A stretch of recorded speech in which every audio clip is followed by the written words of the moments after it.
লিকুল্লি ইমরিইম মিনহুম ইয়াওমাইযিন শাআনুন ইউগনিহ। বিশ্বনবী বললেন, আয়েশা, সেদিনটা আজকের দিনের মতো নয়, ভয়ঙ্কর একটা দিন হবে। বাবা ছেলেরে চিনবে না, ছেলে বাবার চিনবে না, মা তার মেয়েরে চিনবে না, মেয়ে তার মারে চিনবে না। মা আর মেয়ের ভালোবাসার চেয়ে বড় ভালোবাসা হতে পারে? বাবা ছেলের ভালোবাসার চেয়ে বড় ভালোবাসা?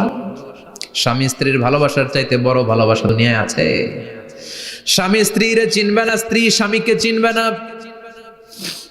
বন্ধু বন্ধুরে চিনবে না, ইমাম সাহেব মুসল্লিরে চিনবে না, মুসল্লি ইমাম সাহেবকে চিনবে না, নেতা কর্মীরে চিনবে না, কর্মী নেতাকে চিনবে না, পীর সাহেব মুরিদরে চিনবে না, মুরিদ পীর সাহেবরে চিনবে না। লিকুল্লি ইমরিইম মিনহুম ইয়াওমাইযিন শাআনুন ইউগনি। ও আয়েশা, তুমি পোশাক নিয়ে ব্যস্ত, সেদিন বাবাই তো ছেলেরে চিনবে না, মা মেয়েরে চিনবে না, কেউ কাউরে চিনবে না, সবাই পাগল পাড়া হয়ে থাকবে। নিজের চোখের পানি, নাকের পানি, নিজের ঘামের পানিতে নিজেই কিয়ামতের দিন সাতরা বেড়ে। আয়েশা, আল্লাহু আকবার। সবাই ক্লান্ত শ্রান্ত, পেরেশান, ঘর্মাক্ত, ক্ষুধায় সবাই অস্থির, ক্ষুধার্ত।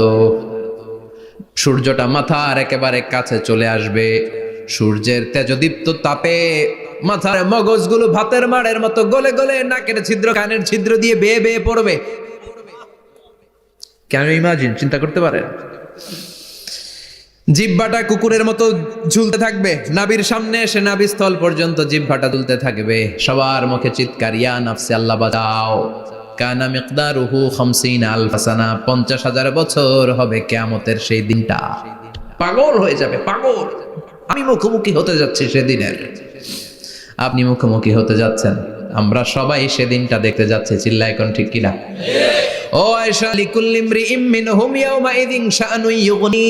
এমন ভয়ঙ্কর দিন হবে, এমন ভয়ানক পরিস্থিতি হবে রে আয়েশা, বাবা মা চিনা যাবে না, পীর সাহেবরে চিনা যাবে না, কেউ কাউরে চিনবে না। আল্লাহ তুমি আমারে বাঁচাও, বাঁচাও বলে যে মাথাটা একবার উপরের দিকে করবে, কার গায়ে জামা আছে কার গায়ে জামা নাই, সেদিন নজর দেওয়ার সময়টাও কেউ পাবে না রে আয়েশা। ওই নজরই থাকবে না, সবাই দাঁড়িয়ে যাবে। আল্লাহ বললেন, কাআন সাফসাফা, লেভেল প্লেন ফিল্ড আমি করে দেব। লা তারা ফিহা ইওয়াজান ওয়ালা আমতা, উঁচু নিচু নাই, একেবারে সমান। কিয়ামতের ময়দানটা কেমন হবে? চিৎকার করে বলেন, কেমন হবে? সমান হবে, সবাই দাঁড়াবে। পাগল পাড়া হয়ে আর দাঁড়াতে পারে না। কতক্ষণ দাঁড়াবো আমরা?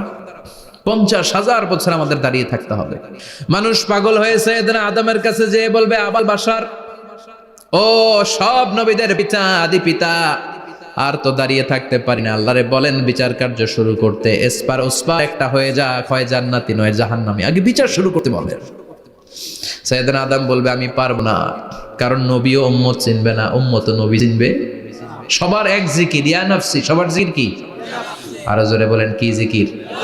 সেদিন কিন্তু নবীরা উম্মতকে চিনবে না, উম্মত নবী চিনবে না, তাইলে পীর আর মুরিদের তো কোনো সম্পর্কই থাকবে না। চিল্লা এখন ঠিক কিনা? চিনবে না, কেউ কারো পরিচয় দিতে চাইবে না। ভয়ানক এক পরিস্থিতি। এজন্য এটারে বলে কিয়ামতের ময়দান। দুনিয়াতে কোনো ভয়ঙ্কর পরিস্থিতিতে আমরা বলি কিয়ামত, কি বলি? কিয়ামত। সাইয়েদনা আদম বলবে, আমি পারবো না, আমার কাছে এসে লাভ নাই, তোমরা নূহ আলাইহিস সালামের কাছে যাও। সাইয়েদনা নূহ বলবে, পারবো না। ইব্রাহিম আলাইহিস সালাম বলবেন, পারবো না। মুসা আলাইহিস সালাম বলবেন, পারবো না। সাইয়েদনা ঈসা আলাইহিস সালামও বলবেন, পারবো না। তবে ঈসা আলাইহিস সালাম বলবেন, শোনো, এত জায়গায় দৌড়ে যে কোনো লাভ নাই, জায়গা মতন যাও, কাজ হতে পারে। সবাই বলবে,